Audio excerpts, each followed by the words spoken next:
Hello everyone, कैसे हो आप सब लोग। आई होप आप सब ठीक हो। लास्ट वीडियो में हमने रैम के बारे में देखा था।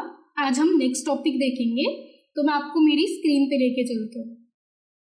ये लास्ट वीडियो में हमने रैम पढ़ा हुआ था एंड मैंने इसको आपके टाइप्स वगैरह भी बताई हुई थी कि रैम क्या है, इसके टाइप्स क्या है, ये सारा हमने डिस्कस कर लिया था।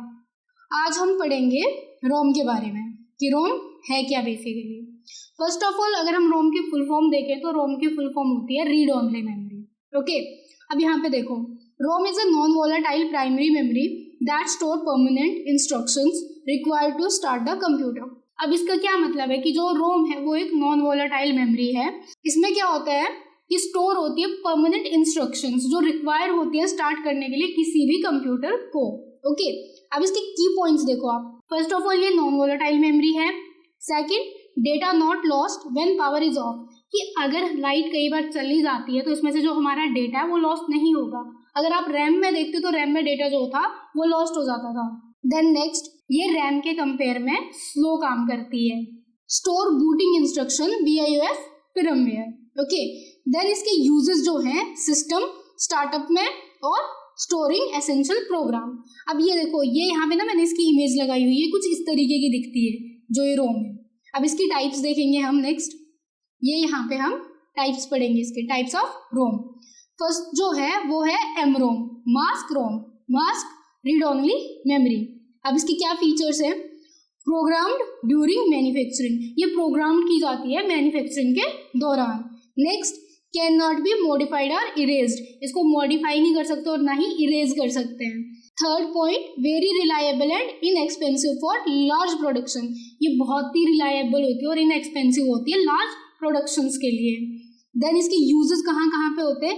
बेसिक कैलकुलेटर्स में, एम्बेडेड सिस्टम्स में, अर्ली गेमिंग कंसोल में। ये यहाँ पे इसकी इमेज आप यहाँ पे देख सकते हो, ये कुछ इस तरीके की दिखती है। नेक्स्ट अगर हम इसकी सेकेंड टाइप देखें तो यहाँ पे देखो PROM, programmable read only memory. अब इसके फीचर्स क्या हैं? Can be programmed once by the user, ये एक बार जो है प्रोग्राम की जाती है यूजर के थ्रू।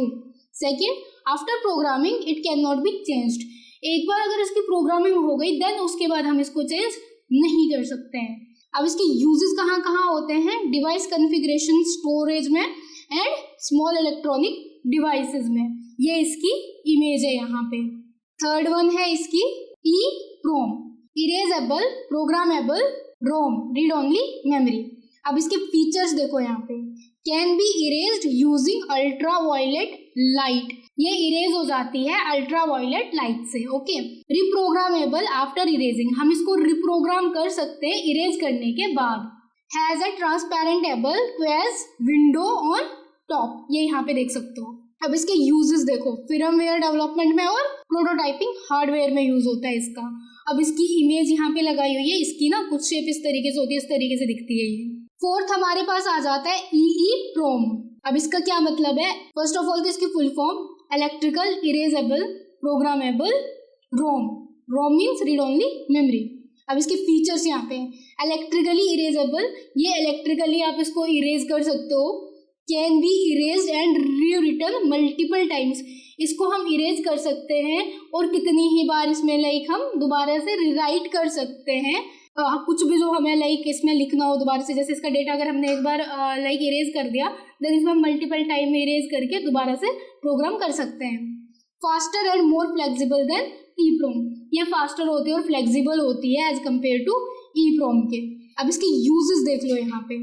फर्स्ट है इसका bio storage, then smart cards, then microcontrollers, ये यहाँ पे इसकी इमेज है। नेक्स्ट हम देख लेते हैं, ये यहाँ पे फ्लैश मेमोरी हो गई। अब फ्लैश मेमोरी में क्या क्या है, अब इसके फीचर्स देख लो यहाँ पे। तो advance type of EEPROM, advance type है EEPROM की। इसके कुछ की पॉइंट्स हैं, इरेज डेटा इन ब्लॉक्स फास्टर देन EEPROM, ये डेटा को इरेज करती है ब्लॉक्स में और फास्टर है EEPROM के। वाइडली यूज टुडे, आजकल ये बहुत ज़्यादा यूज होती है। हाई स्टोरेज कैपेसिटी, इसकी जो स्टोरेज की कैपेसिटी है वो बहुत ज़्यादा हाई है। देन इसका यूजेस कहाँ कहाँ होता है? एक तो आपने USB देखे होंगे, मतलब पेन ड्राइव वगैरह जो आप लोग यूज़ करते हो। देन SSD कार्ड्स हो गए, उसके बाद मेमोरी कार्ड हो गए, स्मार्टफोन। SSD जो है वो लैपटॉप्स वगैरह में यूज़ होती है। मेमोरी कार्ड तो आपको पता ही है फ़ोन वगैरह में आप लगाते हो। स्मार्टफोन्स में इसका यूज़ होता है। तो आज की वीडियो हम यहीं तक रखेंगे। आज हमने रोम के बारे में डिस्कस किया, देन उसकी टाइप्स डिस्कस की। कल मैं आपको डिफरेंसेस बताऊंगी रैम रोम के बारे में, वोलेटाइल नॉन वोलेटाइल के बारे में। तो तब तक आप वीडियो को लाइक कर दो, अपने फ्रेंड्स के साथ शेयर कर दो, एंड अगर कुछ भी डाउट रहता है तो नीचे कमेंट कर दो और हमारे यूट्यूब चैनल को सब्सक्राइब कर लो। तब तक के लिए bye bye, take care guys.